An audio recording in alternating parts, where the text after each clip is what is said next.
Zach, it's so cold right now. I don't know what's going on. I'm shivering. I think it's starting to get a little frosty here in Nebraska. What? Did you say it's starting to get frosty? Like there's a frost coming? I think there's a frost coming. I think that the weather, the forecast for this weekend does say that we're in for a little bit of frost.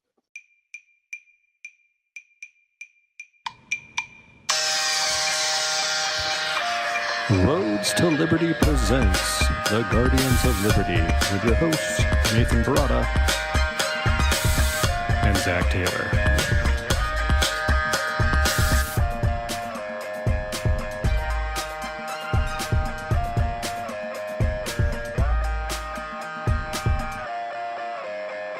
Hello, everyone. Welcome back. We're back and better than ever. This is the Guardians of Liberty podcast. I am back from my holiday vacation, and I'm ready to talk some Liberty with you, Zach. How you doing this week? Pretty good. I got an email this morning stating that my credit score went up 6 points, so it put me over the threshold, so I can get my house loan here. So, hopefully, Sarpy County, here we come. I'm telling you, if you don't move into Sarpy, I'm going to take it as a personal insult. I'll be very angry at you. You got to be in our party. It's going to be hard to turn down that hot tub house, especially with the frost coming. Yeah. You see, you're happy about being able to buy a house. I'm happy about Mike Riley finally being out of here, and a certain coach down in Florida probably coming up this weekend. That's exciting. Yep. So we're here to talk about something you and I know absolutely nothing about. So we had to go get someone. Yeah, we had to bring someone in. We're talking cryptocurrencies today. We are joined tonight by the treasurer. That was a beautiful time for your microphone to go robot. Absolutely wonderful. Oh, what? Okay, you do it then. Seeing as you have a better microphone. No, it's not the microphone. Your connection just went to crap. Do it again. Okay, whatever. I almost wish that's how you pronounce my name, though, with that like broken out thing. That was impressive. That was something else. All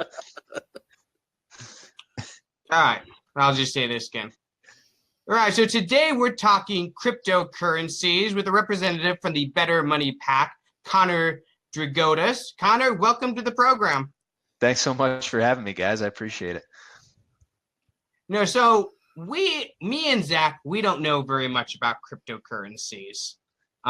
We've been hearing a lot about them. They're all the talk among libertarian circles, but me and Zach, we're novices at this. All right, so we don't know very much about it. So why don't you tell us a little bit about cryptocurrencies, how you got into this topic, why you're, interested in this, and just, talk a little bit about the technology behind it. Yeah, absolutely. I mean, it's hard to miss these days. It's everywhere. It's in the news. It's in the papers. I mean, anytime you know that a newspaper, something on actual print is picking up something in digital media, you know that it's got to be bigger than just a blip on the radar. But I first heard about cryptocurrencies way back in 2013. A buddy of mine was sitting in his dorm and said, "Hey, man, have you heard of this Bitcoin thing?" And I looked at him and I said, "No, I have not at all, one bit." And he said, "I'm going to get some." And I said, "Sounds great. Enjoy." He said, "Do you want any?" And in hindsight, it was certainly the wrong decision. But I said, "You know what, man? I think I'm good. I'm on a student's budget and I'm going to pass." And, it's all been history from there as we've seen the rocketing rise of decentralized currency. So the ability to exchange money between people without an intermediary, without having to worry about a bank or Uncle Sam or someone getting their hands in your wallet to take a piece out to exchange goods and services and value between people. So it's been an adventure, and I'm excited to hear that so many people are talking about it, because I believe it's the most important thing going on in America right now. So Yeah, it's when okay. I was about that same time, actually, I think Stefan Molyneux talked about it, and I was gonna buy some, and I had enough money to get a couple Bitcoins, and I to this day cannot figure out how to actually physically get a Bitcoin, so I ended up not doing it, and now I hate myself. That purchase would pay off most of my land. Yeah, it's Yeah, been crazy just in the last 5 years, the change in value.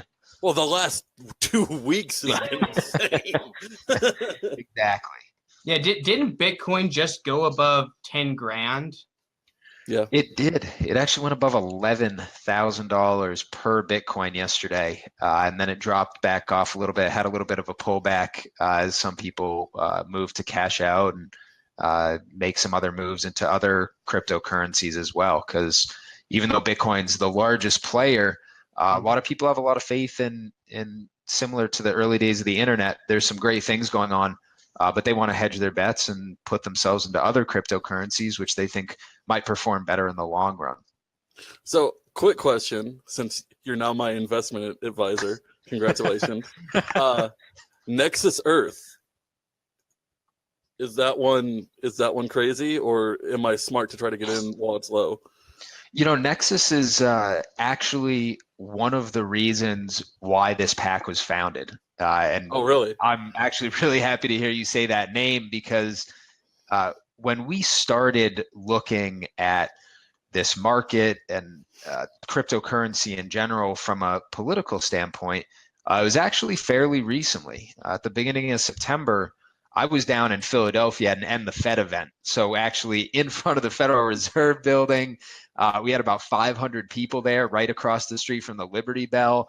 And there were musicians, there were speeches, politicians, people there. And there was also a couple tents from cryptocurrencies. And Nexus was one of them. Mm-hmm. And talking to them about the fact that they don't have a whole lot of confidence that Uncle Sam has their best interests at heart, like a lot of organizations working in a new technological realm. That was one of the reasons why we decided to create this organization and actually, instead of just being frustrated about it, get off our butts, go do something, and really hit the ground running to make a difference in 2018. Nice. Well, speaking of that, go into the process you went through to get this organization set up. What do you guys do? What's your mission statement? What's the purpose of the Better Money Pac? Yeah, absolutely. Our purpose is really, really straightforward. We want to elect candidates who are pro cryptocurrency. We want them to be pro free market solutions, and we want them to have an eye toward financial responsibility. And the way that we do that is for every $50,000 that we raise between now and May 1st of 2018, we're going to put another horse in the stable. We're going to have another candidate that we can support. And our goal is to help 3 to 5 candidates win their races in 2018. And the way that we do that, obviously, you see that Better Money Pac. PAC obviously stands for Political Action Committee, which means that we are registered with the FEC, so the Federal Election Commission, who allows us to provide resources, not directly to candidates as a super PAC, but to support the election of people who share our principles. And that was one of the biggest things that we looked at when I sat down and did research about what's the best way to support candidates.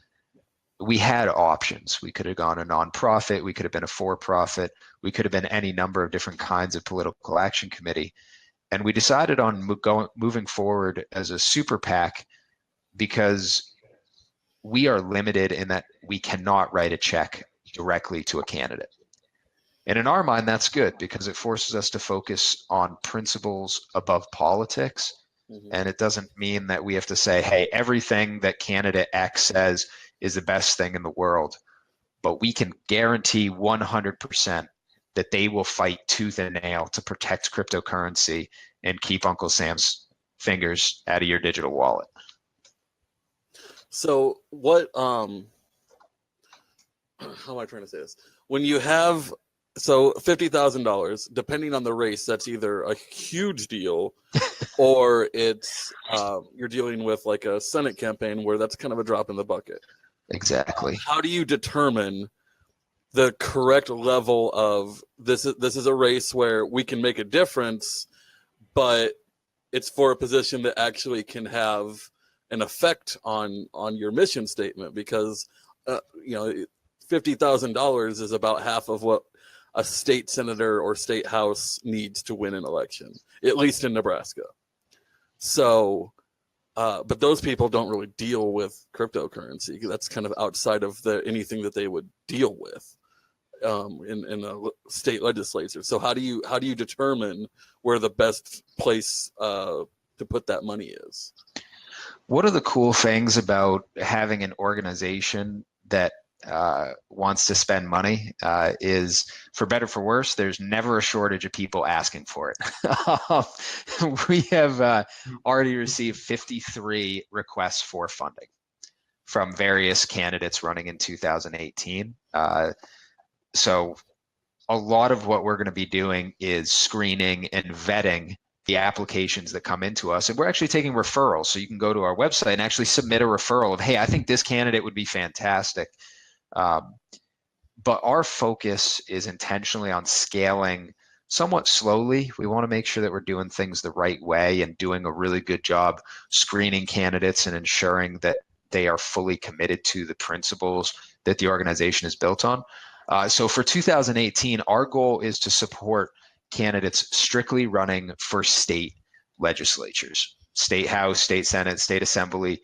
And what I'd actually say, and I know like you just said, oh, hey, this isn't something that a state legislature would likely deal with. But I'd push back on that. I'd say very strongly, this is something that they are being forced to deal with on a daily basis. We have a gentleman in Michigan who's going to spend 5.5 years in jail because of a Michigan state law and about cryptocurrency. And they defined it as an illegal money servicing business. And he got in a lot of trouble. And those are laws at the state level that are having huge impacts on people's lives. And if we can have an impact there, really give the states the power to make the right decisions and protect people from fraud, protect people from negative financial consequences, and protect this currency, it's going to be a good thing for everyone. And we believe we can make a real difference. Okay. I don't even think that was on our list of questions. It just came up as we were talking. Yeah. Oh, no, absolutely. And it's such a huge question because so many people, they think about this, when you think about a currency, you think about the United States dollar, right? Mm-hmm. Obviously, that's a federal issue. And when you're starting to talk about the ability for me to pay you 1 Bitcoin for whatever it happens to be, you guys do media. If I needed media produced and I agreed to pay you 1 Bitcoin, I don't need a bank to do that anymore. I don't need someone else getting in the middle. If I want to transfer from my digital wallet to your digital wallet, I can do that directly. And that's a pretty cool difference from a normal dollar. I just want to throw out there, if anyone needs editing work done, I do accept Bitcoin. As well you should. There you go. I love it. Well, let's talk about the potential of cryptocurrencies for a second, because I remember back in the day, I was a big Ron Paul guy, and he would talk about the need to legalize competing currencies. Now, cryptocurrencies weren't really a thing at the time, So he would talk about, we need to legalize gold for use as legal tender or whatnot, whatever currencies we come up with. And it seems like cryptocurrencies are kind of the realization of that. They're not so much gold pieces that you trade, at the supermarket, but they have the potential to be something like that. So is that the direction you see that cryptocurrency is going, or what's the potential? What's the potential that libertarians should be excited about when it comes to cryptocurrencies? I think one of the most exciting things about this entire area is the idea that it takes power and puts it in the hands of the people. You know, we're talking about individual rights. We're talking about individual empowerment. And you know, one of the surprising things that has come out of this process for me, as we started looking at this, is we have people coming to us who are huge Trump supporters, and they want to drain the swamp, and they feel that cryptocurrency is a fantastic way to start that process and, you know, keep the control in their pockets. And we've also had a huge number of Bernie Sanders supporters reaching out to us who are so frustrated by big banks and overdraft fees, which are just crushing people. So I think what libertarians should really be excited about is the opportunity for education about free market ideas and being able to, you know, grow wealth as an individual and provide benefit and free market exchange for two vastly different groups of people who may not agree on a lot, but what they can agree on is this one topic, which libertarians are so naturally inclined to have an interest in and be educated about just through free market principles in general. What an awesome opportunity to grow the party, to grow the base, and to help do some real good across the board in America and beyond. I think that's really important, that because a lot of times, whatever, we're going to dive in here. Libertarians suck at messaging, and it's because I see this all the time. Libertarians like to make arguments from logic and reason, and a lot of libertarians have really bad social skills, and they don't understand that humans are not logical and they don't use reason. They're very emotional, and even the most logical people use logic 10 to 15% of the time. So we need to be better about making emotional appeals. And I think Bitcoin is a really good way to do that, because for people who are just frustrated with the system, this is the most anti-system thing there is. And if we can take Bitcoin and other cryptocurrencies and make it, this is a libertarian issue, then we have made an emotional appeal to people who don't trust us normally, but we have now aligned ourselves with something that they feel safe with, and that allows us to break down the walls and have conversations. I think you hit the nail on the head. There's another really prominent voice that idea reminds me of, actually, and it's Matt Kibbe, author of Don't Hurt People and Don't Take Their Stuff.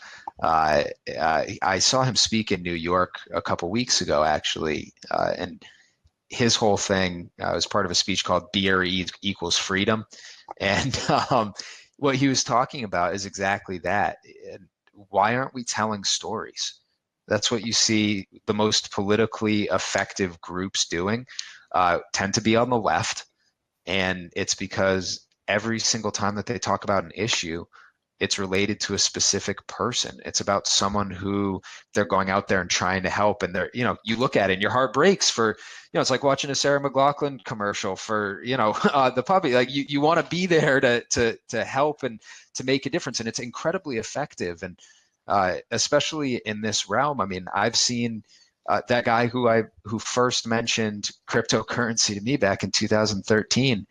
He paid for the entirety of his grad school using cryptocurrency. He didn't have to take out a loan. He didn't have to do those things. And, you know, I talk to him regularly. He's a good friend of mine. And I love that about him, that he was just, he made this wealth. He generated this wealth. He helped mine. He got involved. He got knowledgeable. He made smart decisions, and it lifted his personal situation. He elevated himself. And I mean, those kind of powerful stories about people doing the right things can take libertarians a long way, and can also take the cryptocurrency movement a long way. Yeah, and I think it really speaks to the strength of cryptocurrencies, because we live in an age where the value of, you know, the money that we use on a day-to-day basis, it goes down all the time. Inflation is a real problem in this country, and the dollar's lost almost all its value since the Federal Reserve was created. Whereas you contrast that with the enormous rise in the value of Bitcoin, I mean, it's just an amazing thing that you see the Federal Reserve is created to stabilize money and just inflate, quote unquote, to stabilize money. And then here you have a free market currency. There's no central bank to it. There's no board of directors deciding how much it's worth, pump into the economy, yada, yada, yada. It's just a free market system, and the value has skyrocketed because people see the value in that. They see the potential that this currency that they have isn't just going to be inflated away given enough time. Its value isn't based on some arbitrary decisions made by a Federal Reserve Board. I think that's very powerful, and that brings me to asking, what do you think the Federal Reserve's and the federal government's reaction to cryptocurrency is going to be? Because it seems to me that the biggest danger to cryptocurrencies is government action. The government can essentially, if they decided to, regulate this wonderful thing out of existence at the snap of a finger, I mean, I recently saw Joseph Stiglitz on MSNBC talking about making Bitcoin illegal because he argued that creating currency is the job of the government, therefore no one else should be allowed to do it. So what do you see as the biggest threats to cryptocurrencies going forward? I couldn't agree with you more. Everything you just said is completely right. Government intervention and people in government taking action to protect themselves. The folks in Washington have a great thing set up for them. Getting paid $174,000 a year to be in Congress is not a bad gig. And they should be worried about the fact that more and more with the advancement of technology, their jobs are less important to our benefit, but not necessarily to theirs. And it's a lot of power to put in someone's hands, and especially when they start talking about making something illegal or being able to prosecute people. That's a scary thought, because you could have my grandfather, he's in his mid-70s and he's excited about Bitcoin, and I don't want to see anything negative happen to him. And I honestly thought that this process would take a little while. We received FEC approval as a political action committee on October 4th, and I thought that we'd have at least a year before real action started to move against Bitcoin and cryptocurrency. And what you've seen is just yesterday, there's a Senate bill that was discussed on the floor, SB 1241, which is about money laundering and terrorism. But an entire section, I believe it's section 15 of that bill, makes it illegal to have cryptocurrency that is private and anonymous. Yeah, they got to sneak that into a terrorism bill, quote unquote. Well, because the argument is otherwise you're going to have people transferring money overseas, and it's going to be. How dare they?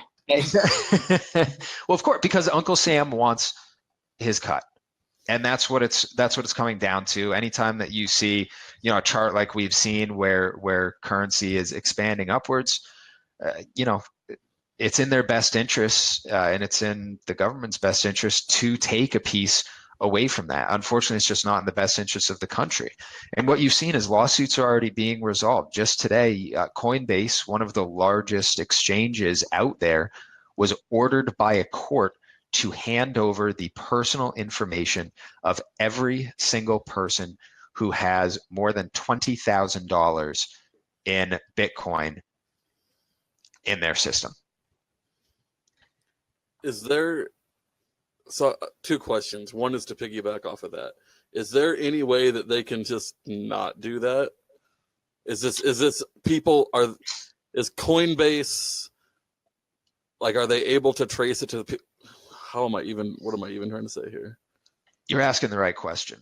Is it anonymous enough that Coinbase could say, hey, we don't have it, and they could sidestep it, you mean? Yeah.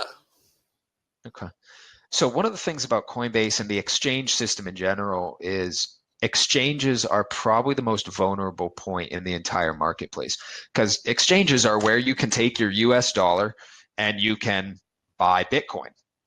So in doing that, a lot of times what happens, because you're not writing a check and mailing it to them, you're using your credit card, you're using your bank account. They're taking personal information, and in order to validate that the money's going where it should be, there's a link made between a digital wallet, which is inherently anonymous, and your credit card or your bank. So the information's there, and as soon as the information is there, in order to get away from that, you need to pass through private wallets. And there is technology to get away from it, but Coinbase is one of the most user-friendly platforms out there. And I'll give them credit for that, because my grandfather can jump on there in his mid-70s and use it. And that's something really special. And that's one of the reasons why mass adoption has happened so quickly. But they would be putting their business at risk to say no. And when you're talking about a regulatory authority with the ability to throw someone in jail, that's a scary thought. So what you're saying is, when I go to buy cryptocurrency, I need to take cash, then get a prepaid Visa card, and then use that to buy currency. There are ways that people can do it. Yeah, I mean, I think it's an important thing, and it's about where you as an individual see Bitcoin going. I don't make recommendations about whether people should or shouldn't buy cryptocurrency. I know what's best for me, but as I talk to people about it, what I really believe is this is a game-changing technology. It's bigger. It's going to be bigger than the internet, and for someone to not be a part of that is, you got to learn from history and see where things are headed. So blockchain is kind of the root of all this. Two questions. One, why are you guys not on minds.com? Why are we not on what? Minds.com. The social media platform built on the blockchain. That's congratulations. You just gave me some notes to write down. That'll be on my list for tonight. Minds.com. So this is one that I have not heard of before. So it's built on the blockchain and it's a social network. Yeah, it's kind of a cross between YouTube, Twitter, and Facebook. It's got elements of all of those things. And like Libertarian Party of Nebraska has 48 subscribers and 57,000 views for our I put my videos up here. My videos, our podcasts, our interviews. They're mine because I edit them, dang it. But like we've gotten about 30 to 40 video views purely off of Minds, which doesn't sound like a lot, but we're building from the ground up. So absolutely. So there's my plug for Minds. I'm always going to plug them because I really want the blockchain-based social media to be the future. And we really want a sponsorship from Minds. That's good. I mean, well, there's always that, but it's censorship is such a big problem on social media platforms and YouTube right now. Minds kind of fixes that because they're on the blockchain, and you can't regulate the blockchain like that. Yeah. So that sounds fantastic. So here's my next question. This is more of a tech question. So I don't know how technical you are on this. Can the blockchain be used for something useful? Because what I see is you have a blockchain and it's creating Bitcoins, but what does that blockchain do? One second. Dude, shut up and go lay down. What is kids that or a dog? Was a dog? Yeah. Is the blockchain doing something useful, or is it just generating data that doesn't really matter? The blockchain, in my opinion, has implications far beyond currency. And I think the market is recognizing that. I'll be honest, I'm not a tech guy. I'm never going to be able to sit down and, write my own code or, produce smart contracts from scratch. That's not where my skill set is. But what I can tell you is in my first role out of college, I was working for Target Corporation, working in logistics and operations management. And that involved a lot of inventory systems and validating information about, hey, where is item X supposed to be and why the heck is it in location Y when it should be in location A, and trying to fix those problems. And that was because of inefficiencies in the systems that people were using for inventory management. So in my experience, even looking at something as simple as inventory management on the blockchain, every single time you move an item or an item is sold, it actually is self-correcting, and it can create better data validity. There obviously is a smart contract aspect to cryptocurrency and the blockchain that's going to be incredibly useful. So I think the implications are far-reaching, and I think that we're going to start to see them in everyday parts of our lives, hopefully in voting technology really, really soon. Reduce and eliminate all voter fraud by making it validatable. So then could blockchain be used, like, let's say you have a computer, like a supercomputer that's trying to do climate data. Could the blockchain be used to incorporate all these other computers that are on this blockchain to let them compute the data for climate data, so that X scientist who's working on this thing is he's able to get all of his data done without having to go out and spend millions of dollars on the computers that he would need to do that? Is that a possibility, or am I not understanding the technology correctly? I don't think I'm the right person to do that, but what I can say is that there are at least 3 names that pop into my mind of people who I want to put you guys in touch with to ask those more technical questions of. I work on political campaigns, and I do a lot of, my background and my MBA is, marketing and research focused. So the technical aspect, right over my head in a large way in terms of, the nuts and bolts of creative application. But what the takeaway there is too, and there are definitely people out there who can speak to this better than me, but it's the creative part that matters. Mm-hmm. It's the creative part of using the blockchain to all different kinds of areas. I've had people talk to me about, again, using the blockchain to validate voting. I've had someone talk about a marriage token where, it's a smart contract. We don't need the government to issue a marriage license. We just need a marriage token that 2 people can mutually go, and there's a set list of parameters of things they agree on. You can have your prenup, you can have your marriage agreement. You could put your vows in there and the data that shows you all your wedding pictures, put it all in one spot and create systems that allow people to work together instead of going and paying for a marriage license through some regulatory agency that probably isn't even going to be all that polite to you on one of what's supposed to be the happiest day of your life. Let's come up with those creative solutions to make people's lives better. And blockchain has the potential to do that in a lot of ways. You know what? Anything that gives you the opportunity to cut government out of the process is okay by me. So yeah, let's get back to that for a second, because I mean, we all know the government's real reason for wanting to cut down on cryptocurrencies. It's a legitimate threat to their monopolistic rule over monetary policy. And without that, they have nothing. If they don't control the currency that the entire world uses, the power that politicians have diminishes greatly. So we all know that's the real reason they want to cut down on this.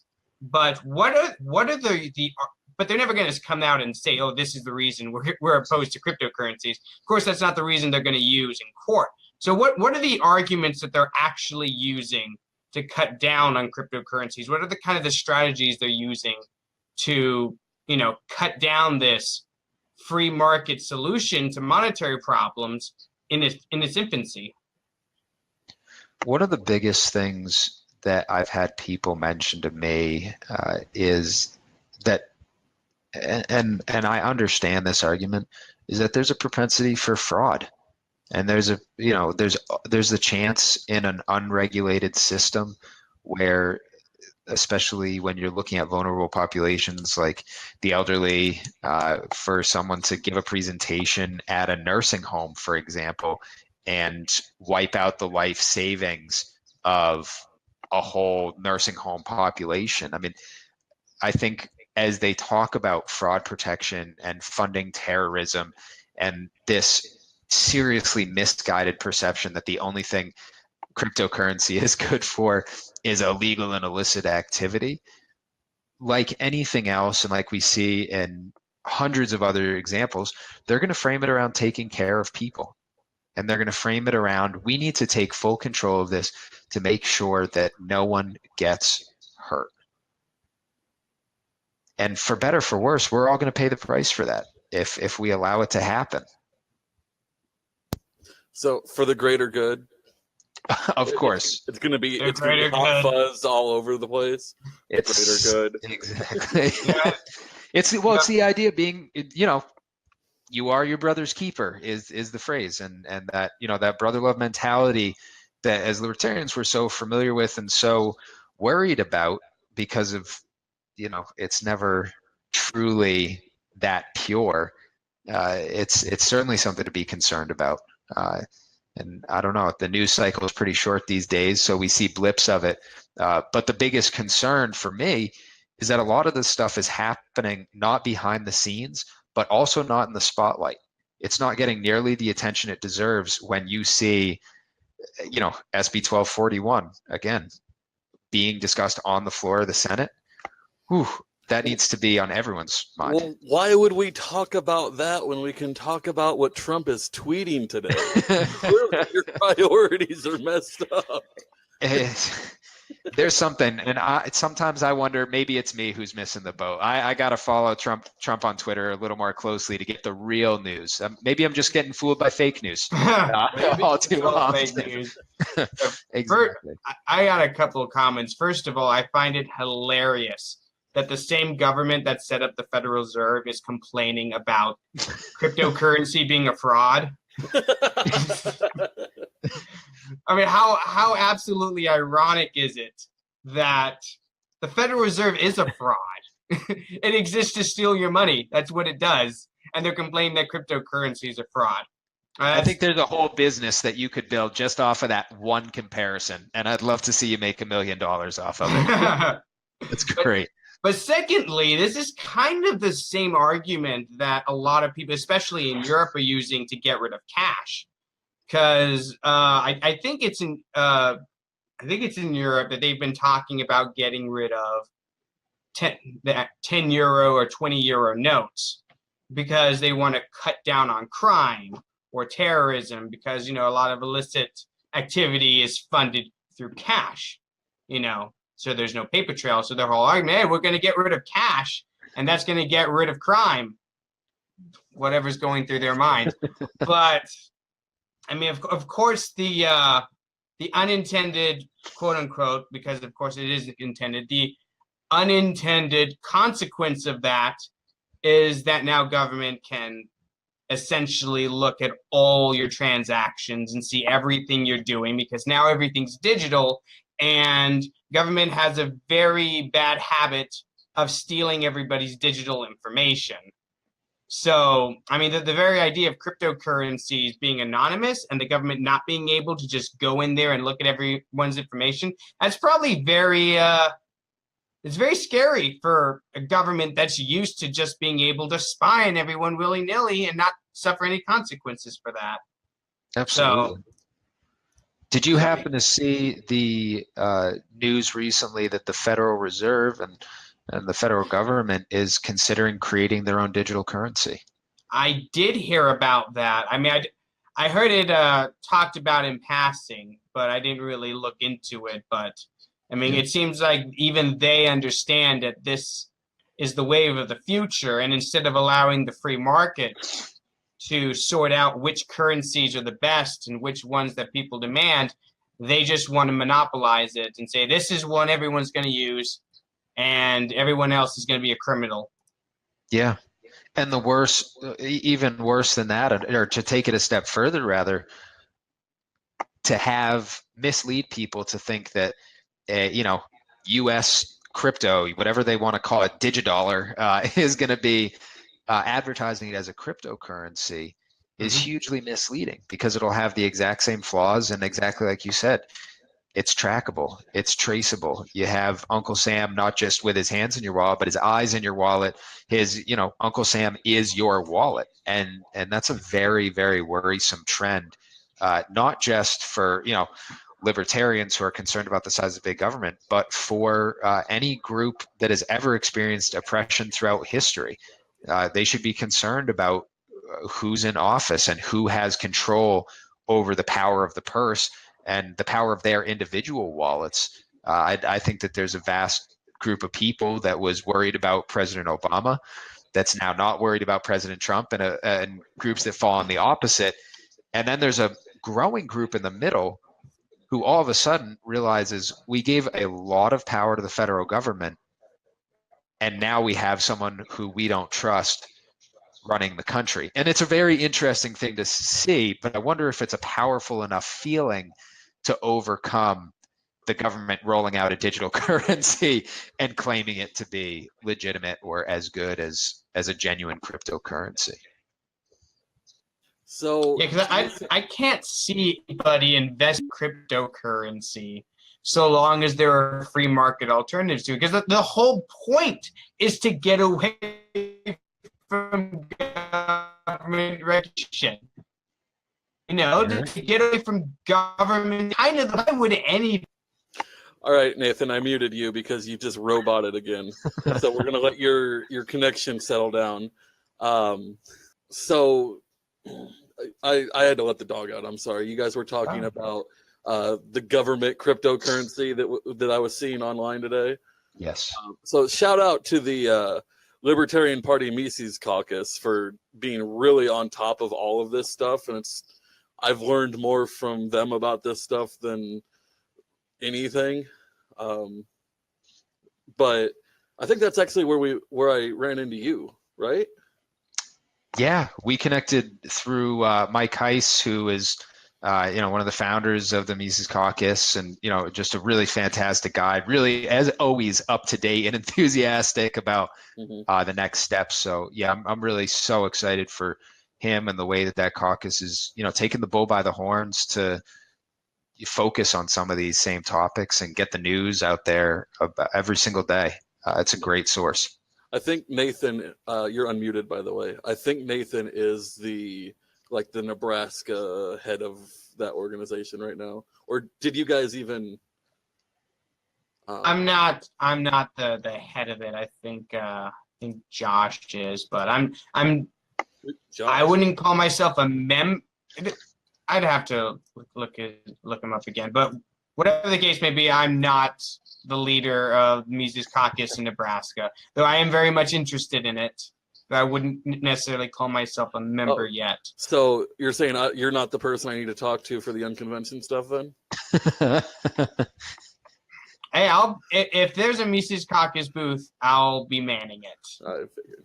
But no, I'm not going to be the one paying for it, if that's what you're asking. Are you coming to the unconvention, Connor? I have it on my calendar. I'm trying to sort out a few things. I don't have the dates right in front of me, my other calendar, but it's on my list of things that we're trying to be at. Absolutely. Trying to have a table there, trying to be set up and connecting with folks. I'm really excited about it. I'm the publicity guy there. I don't know if we talked about that, but a booth is like $200. Yeah. So we worked really hard to keep it affordable. Yeah, so, I love it. When we start people, Bitcoin. I think he said, "Do you accept Bitcoin?" Yeah, I think if we don't, I have not looked. Because I don't have to buy a ticket. Obviously, I haven't looked. That'll definitely come up in our next meeting. Because, we have people who are going to be presenting on blockchain stuff like workshops. So I can't imagine, like, it's something that's important to us, obviously. God, so that's gonna bug me now. Oh, that's great. Besides time about Bitcoin, were there some other cryptocurrencies? All right, muting Nathan again. Other than Bitcoin, what are some other cryptocurrencies that you have hopes for, that you think might, obviously no one can predict, because there's been some that have fallen and some that have risen. And I remember when people thought Dogecoin was going to be a thing. Right. So like we talked about Nexus a little bit earlier, and you sounded pretty high on that. What are some other ones? Yeah. I think the big takeaway here, and just in the interest of full disclosure, I carry my financial licenses, so I work as an investment advisor. So this isn't investment advice in any way, shape, or form, other than just the general principle of diversification is really important, and that's whether you're doing traditional investments or crypto investments or whatever you're jumping into. Looking at the markets as an opportunity to spread out is always going to be smarter than sticking with one. And I know it's really tempting to look at this enormous rise of Bitcoin and say, well, hey, why don't I just stick with Bitcoin all the way? And some people have done that really successfully. But as you look around, take a serious look at the underlying technological differences between Ethereum and Litecoin and Dash and Nexus, and understand that though they are all cryptocurrencies, the underlying structure for a lot of them is very, very different. And I think the more important part, and I know I mentioned this earlier, but because we're in the early stages of this technology, and the comparison's been made recently to, this is email in 1994, in terms of market penetration. And the real takeaway there is, in the beginning part of the internet, there were a lot of great ideas and not a lot of great execution. I mean, you guys remember the crummy HTML sites that, fighting through those. But on the other side of the cut and the great divide of the .com bubble and, what people considered to be a major event, came some of the most innovative technologies, some of the most incredible things that have fundamentally changed the way that we interact with each other every single day. And I think that that's the trajectory that we'd be looking at for cryptocurrency as well, is a continuing growth and adjustment. And the cryptocurrencies that exist now, though fantastic for this point in time, I do believe that we're going to continue to see continued improvement if we don't crush the marketplace with overregulation and stifling the creativity that this stands to bring to the table. So how would you even regulate Bitcoin? Is it just punishing people for having it? Like, I don't see how the government can really crack down on this. It's about as airtight anti-government as something's going to get. Yeah. There's a couple different ways. Number one, as I mentioned before, exchanges are the most vulnerable part of this system. So I want to imagine a tomorrow where, tomorrow is Friday, December 1st. We wake up and overnight Congress has passed a law stating that any digital currency exchanges are from this point on completely illegal. You cannot buy in. They have to shut their doors. I mean, these are, entities that exist in the eyes of the United States government. Exchanges shut down. Websites that go up are taken down. They have the power to do that. Any exchanges that exist. What you would see is Bitcoin lose massive value because it's not able to be used in your daily life. One of the big powers that Bitcoin has is its adoptability and its understood value as a medium of exchange for legitimate means. And sometimes it's not even a matter of taking away the actual tool in terms of changing the code or making Bitcoin something else. It's a matter of making it a heck of a lot harder to use it. And the other part of that is anytime you're dealing with a regulatory agency or a government function, all that it would take is for in that same bill in the language to say offenses of continuing to be in business, use an illegitimate exchange are punishable by 10 to 20 years in prison for operating illegal money laundering businesses or supporting terrorism or however they wanted to phrase it. And to take the vast majority of people out of the market for fear-based targeting. And at the same time, I'm a cautious guy. I tend to think of the worst case scenario and work backwards from there.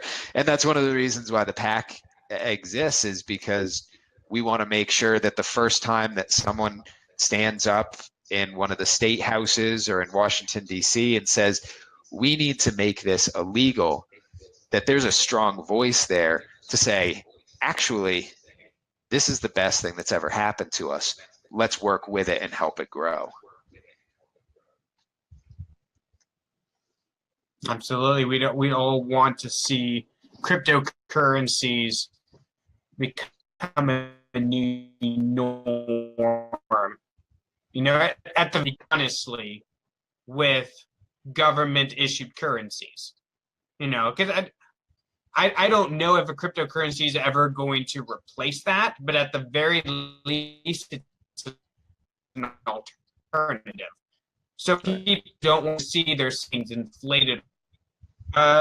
Investing in cryptocurrencies, and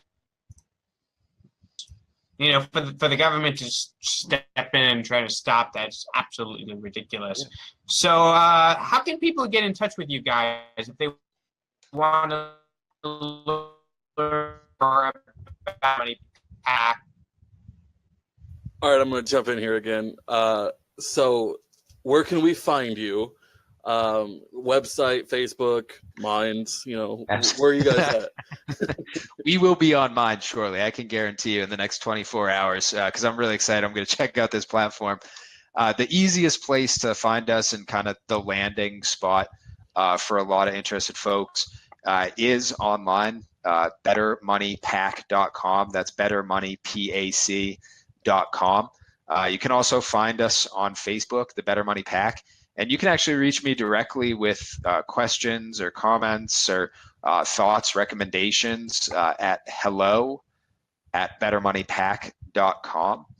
And I guess the follow-up there is if there's anyone who feels particularly passionate about this and really loves cryptocurrency and sees an opportunity for this, we're hiring. We're scaling really quickly, and we are in need of people to help us launch the affiliate program that we're coming out with this week to help us fundraise. And the coolest part about being a fundraiser with us is it's not just volunteer work. We actually pay. So it's actually a great way to get involved and do some good for your own wallet. And also to help this movement grow and help do some real good in 2018 and beyond. Cool. Yeah, we'll. I don't know. Do we have any more questions? Nathan, you're unmuted again. Did you maybe turn your camera off? Your connection is struggling tonight, bud. I'm so sorry about that. Can you hear me right now? Yeah, right now you're good. Yep. Yes. Okay, well, I don't have any more questions. Is there anything else that we didn't cover that you'd like to plug tonight? Anything you want to talk about that we didn't go over yet? Honestly, I just want to thank you guys. I know how passionate you guys are about free markets and the fight for liberty, and I just want to thank you for all your work and all the great stuff that you're doing. And I'm so excited to see your platform continue to grow, because it's as I said at the beginning, it's the most important work in America right now, is helping educate people and show them that libertarianism is all about bringing people together and allowing them to be their best selves. And the more people we can get on the same page there, the better off we're all going to be. Yep, that's the goal. I love it. Well, thank you guys. I really appreciate Awesome. you having me on. It's a great program, and I'm really excited. Cool. No, thank you for coming on. It was great. All right. Well, that was a fun conversation with Connor from the Better Money Pac. I learned a lot. I feel like I learned a lot and I still don't know It enough. was a lot of fun. So what do we got going on? Douglas County elections for Libertarian Party are Wednesday, right? Oh dear. Oh, we're losing Nathan. Oh no. You're going to make me do this solo. All right, here we go. So Douglas County Party elections are this December 6th, yes. Okay, give me one. You are struggling over there, bud. So that is December 6th. It's at that library, and Nathan's the one that always knows the name of that library. I'm sorry. It's going to be a great time. I'm going to be there doing interviews and filming, and so we can get some educational stuff from the Libertarian Party page. Douglas County has a candidate now. Tyler Glow is running for West Side School Board, and he is a gentleman with a good background in the financial sector. Let me pull him up here. Tyler Glow pages. Oh, come on. Yeah, I met him at the first Tuesday for Liberty event. He seemed like a really great guy. I believe that Mike and Ben are going to interview him soon for the Roads to Liberty podcast. So I believe that's keep an eye out for that. I'm looking forward to it. He should be their next episode. And then he's having a campaign kickoff event. If you go on his Tyler Glow for West Side School Board, it's GLOE. Go to his page. There's the kickoff event that's on there. It's at the Big Red Restaurant. It's going to be a lot of fun. I'll be there. We're going to be cutting promos for him. And it's exciting to have another candidate. Obviously, Senator Ebke is our main focus. And today is by the time this goes up, the money bomb's going to be over. And we didn't get all the way there, but we raised a lot of money, considering this is a state legislature race. A month before Christmas, I think we kicked a lot of butt on this one. And we got... And yeah, considering the time this went down, yeah, I think so. Yeah. So we are competing money-wise with her opponent. Just kind of... And I don't know how much they have. I am not privy to that information, nor do I want to be. Just the general feeling I'm getting is if this is not... We're not getting annihilated on money, and that's important because we have the ground game. We have the people that are going door to door. He's got the lieutenant governor with his hand up his butt telling him what to say. So we have the advantage. Let's bring it home. You know, one of these days I'm gonna have to get a Al Rosinski puppet and just have him with me on the show, and I'll talk to him. That'd be great. We're definitely outworking the competition in this race by a long shot. I mean, it's not even close. I mean, the Laura Ebke's competition hasn't even been out campaigning him by himself yet. No. He's having his hand held every step along the way. I don't think he knows where any of these towns are.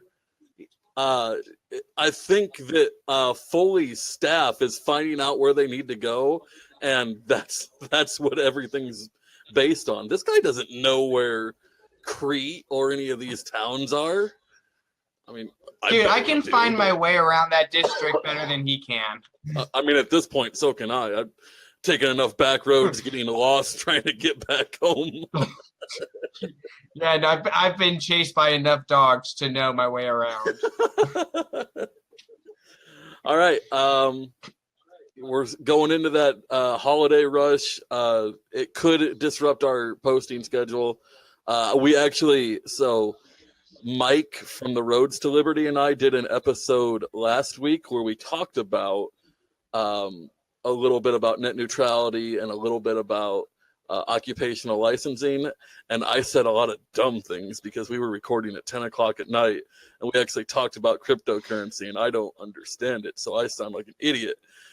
So there's a lot of editing going on for that episode. It might not see the light of day, but we should stay pretty good on our posting schedule. Since football season's over, Nathan isn't going to have a chance to go into mourning and hiding. So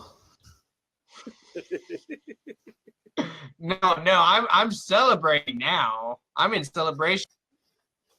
are you a basketball fan? You watch basketball at all? Occasionally, but I don't live and die by basketball. I mean, Creighton's Football, doing pretty good. football, yes, basketball. No. Yeah, it's going to be getting better, and then they end up sucking, like always. So there's always that. All right, well, I don't have anything else. You have anything else to add? Nope. Send them home. All right, everyone. Tonight to this episode. It's been great talking to you guys. Have a good one. Have a great week, everyone.